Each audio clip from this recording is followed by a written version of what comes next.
কবুতর মোল্ডিংয়ে কেন চলে আসে? এর আগেও বিভিন্ন ভিডিওতে বলেছি যে আপনাদেরকে মোল্ডিং বলতে কি কবুতরের পালক পরিবর্তন করা। বিশেষ করে মোল্ডিং বলে কবুতরের বডির পালক যখন কবুতর চেঞ্জ করে, মানে ঝরে গিয়ে নতুন করে পালক জন্মানে, ওই সময়টাকেই বা ওই জিনিসটাকে বা ওই ব্যাপারটাকেই মোল্ডিং করে। যখনই আপনার শীতের শুরু আর গরমের শেষ, এই সময়টাতে পর্যায়ক্রমে বিভিন্ন সময়ে কবুতরের মোল্ডিং হয়ে থাকে। ধরে নিতে পারেন কবুতর এই মোল্ডিং এর সময়টাতে নিজেকে নতুন রূপে সাজিয়ে নেয়, আর শরীরকে শীতের আগমন উপলক্ষে তার শরীরকে, তার বডিকে প্রস্তুত করে নেয়। বলতে পারেন শীত মোকাবেলায় বা শীত সহনশীলভাবে নিজেকে শীতের প্রকৃতির সাথে টিকিয়ে রাখার জন্য তার বডিতে যে প্রক্রিয়াকরণ দরকার ওইটাই সে করে নেয়, আর এটা করে নেয় প্রাকৃতিকভাবে।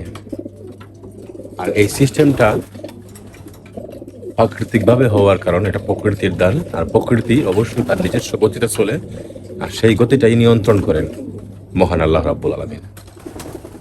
আমরা ইচ্ছে করলেই কবুতরকে মোল্ডিংয়ে ফেলতে পারবো না, আর ইচ্ছে করেই কবুতরকে মোল্ডিং থেকে তুলতে পারবো না।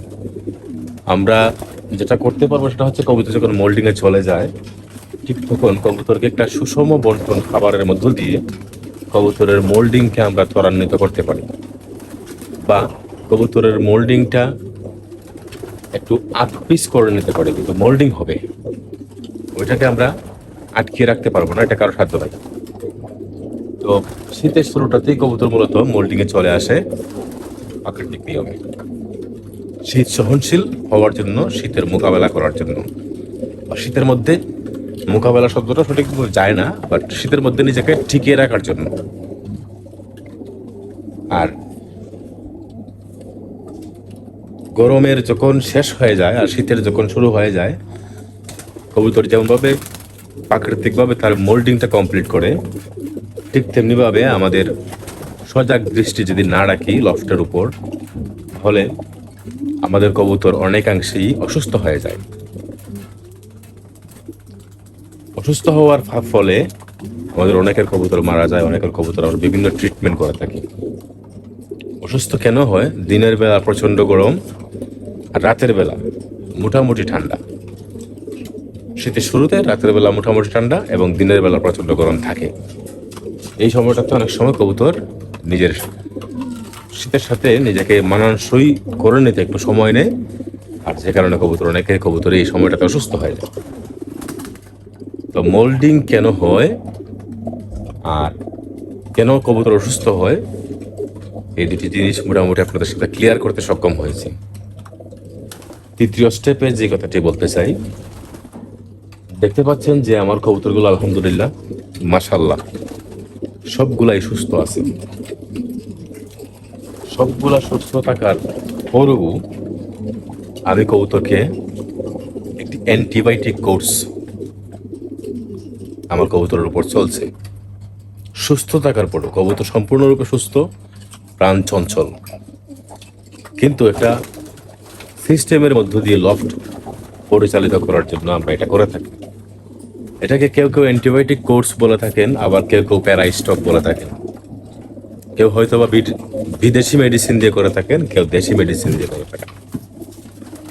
তো আমি দেশি মেডিসিন দিয়ে করাচ্ছি, আর সেটি হচ্ছে অ্যান্ড্রোসিন ভেট। অ্যান্ড্রোসিন ভেট একটা মেডিসিন, প্রতি 1 লিটার পানিতে 2 মিলিগ্রাম, প্রতি 1 লিটার পানিতে 2 মিলিগ্রাম করে আমি এই অ্যান্টিবায়োটিক কোর্সটা করতেছি। সর্বনিম্ন 5 থেকে 7 দিন, সর্বোচ্চ 14 দিন পর্যন্ত করা যায়, তবে মিনিমাম 8 থেকে 14 দিন করাটা উত্তম। এবার আপনি যেভাবে করতে পারেন। কেউ যদি এখন বলেন যে আসলে মেডিসিনটা আমার হাতে নিয়ে দেখালে হয়তো ভালো হতো, অনেকে বলতে পারেন। আমি আবারও বলছি, অ্যান্ড্রোসিন ভেট ভেটেরিনারি মেডিসিন।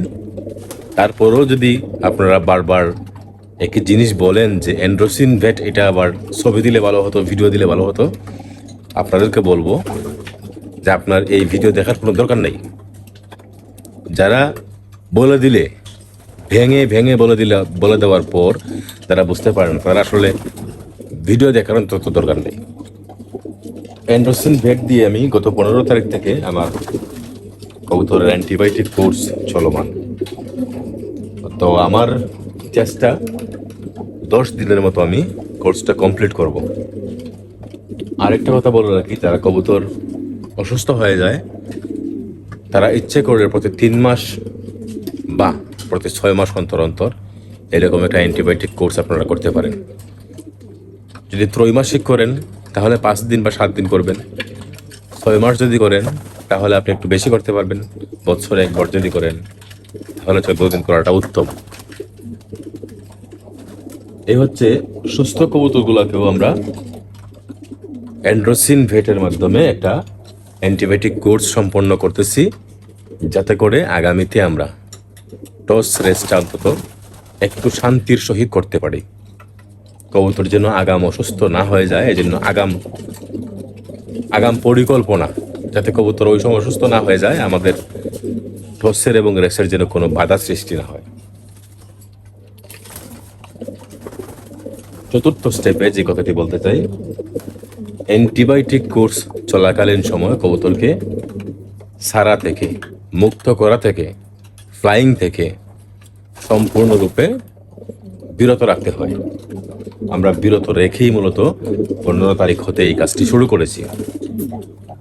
তো আমরা প্রথম করলাম আপনার কৃমির কোর্স। আপনারা জানেন, ভিডিওতে আমি বলে দিয়েছি এর আগে। তারপর টানা 5 দিন করলাম আমরা লিভার টনিকের কোর্স। তারপর 15 তারিখ হতে অন্তত 25 তারিখ, আর যদি সম্ভব হয় 28 থেকে 29 তারিখ পর্যন্ত আমাদের চলবে অ্যান্টিবায়োটিক কোর্স, মানে সর্বোচ্চ 14 দিন। 14 দিনের উপরে অবশ্যই না।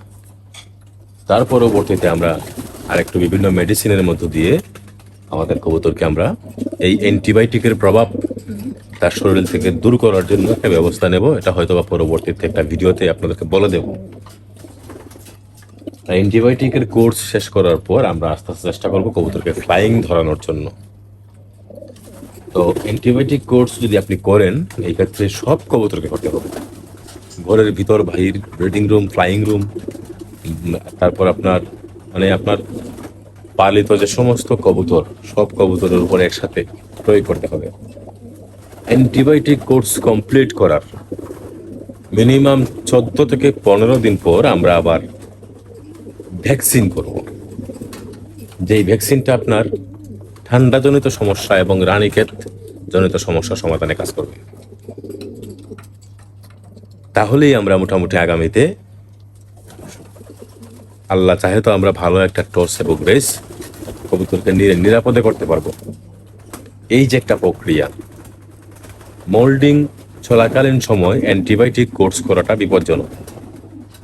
আলহামদুলিল্লাহ আপনারা দেখতে পাচ্ছেন মোটামুটি 90%-এর উপর আমার কবুতরের লফটে 90% বা 95% আমার কবুতরের মোল্ডিং মুক্ত শেষ হয়ে গেছে। সেই কারণে মূলত আমরা অ্যান্টিবায়োটিক কোর্সটা শুরু করেছি। তো এই যে একটা কবুতরের লফট একটা হাইজেনিক পদ্ধতি অবলম্বন করে, বলতে পারেন একটা স্মার্ট লফট যেভাবে পরিচালিত হয়, আপনাদেরকে মূলত সেভাবেই একটা দিক নির্দেশনা দেওয়ার চেষ্টা করলাম। ঠিক যেভাবে আমরা আমাদের লফটগুলোকে পরিচালিত করি, আশা করি আপনারাও যদি আগাম ব্যবস্থা নেন, আপনারাও যদি কবুতর অসুস্থ হওয়ার পর চিকিৎসা না করে আপনারাও যদি আগাম ব্যবস্থা নেন, তাহলে আপনাদের লফটটা একটা সিস্টেম, একটা পদ্ধতির ভিতর দিয়ে পরিচালিত করতে পারবেন। আর যদি এই সিস্টেমে না যান, তাহলে দেখা যাবে আপনি যদি একটা পদ্ধতি অবলম্বন না করেন আর এমনিতেই আপনি মনে করেন যে 2, 4, 5, 10, 20 পিস 50 পিস কবুতর দিয়ে আপনি রেস করে ফেলবেন, তাহলে কবুতর যখন রেসে বা ট্রসে কবুতরের উপর যে ধকলটা যায়, তখন আপনি যত ভালো মেডিসিনই ইউজ করেন না কেন, যত ভালো প্রক্রিয়া বা যত ভালো সাবধানী হন না কেন, সেই সৃজনে আপনার ফাউন্ডেশন যদি দুর্বল থাকে তাহলে আপনার ইমারত ভেঙে পড়ে যাবে। আপনার পূর্ব পরিকল্পনা যদি স্ট্রং না থাকে তাহলে ওই সময় আপনি আপনার ভালো সুস্থ কবুতর দিয়ে রেস করতে পারবেন না, আপনি আটকে যাবেন। এটাই বাস্তবতা। সৃজনের সময় কবুতরের উপর আপনি মূল্যায়ন করবেন, কবুতরকে সময় দেবেন না, আর এর আগে শুধু পুষবেন, অন্য কিছু করবেন, এটা হতে পারে না। আমাদের যেই কৃমির কোর্স, অ্যান্টিবায়োটিক কোর্স, ভ্যাকসিনাইজেশন, তিনটা মূলত বলতে পারেন আগামীর রেসের বা ট্রসের ফাউন্ডেশন। তো মোটামুটি আজকের ভিডিওতে আপনাকে ধারণা দেওয়ার চেষ্টা করলাম যে কিভাবে আগামী রেস সুন্দরভাবে সুষ্ঠুভাবে সম্পাদন করার জন্য নিজের লফটকে নিরাপদ রাখার জন্য কি ব্যবস্থা নিতে হয়। পরবর্তীতে এমনও হতে পারে আপনি ভালো একটি লফটের সংস্পর্শে না যদি যান, আর সে যদি তার রোগাক্রান্ত কবুতর আপনার ঝাঁকে ঢুকিয়ে দেয়, তখন নেহায়াত আপনার অসুস্থ কবুতর অসুস্থ হতেও সময় নেবেন। আর আপনার যদি ফাউন্ডেশনটা স্ট্রং থাকে, শক্ত থাকে, এই ক্ষেত্রে অসুস্থ হওয়ার সম্ভাবনাটা খুবই কম থাকবে। আর অসুস্থ হলেও আপনি রিকভারি করে নিতে পারবেন, কারণ আপনার ফাউন্ডেশন আছে। মোটামুটি আজকের ভিডিওতে একটা বেসিক ধারণা দেওয়ার চেষ্টা করলাম যে কিভাবে রেসের আগ প্রস্তুতি নিতে হয় বা কিভাবে নিচ্ছি। এই ভিডিওতে আপনাদেরকে মোটামুটি সারসংক্ষেপ একটা ধারণা দেওয়ার চেষ্টা করলাম। ভালো থাকবেন, আগামীতে দেখা হবে নতুন ভিডিওতে। আসসালামু আলাইকুম। মনের এই ক্যানভাসে তোমার ছবি ভাসে, তোমার প্রেমে যেন পড়েছি।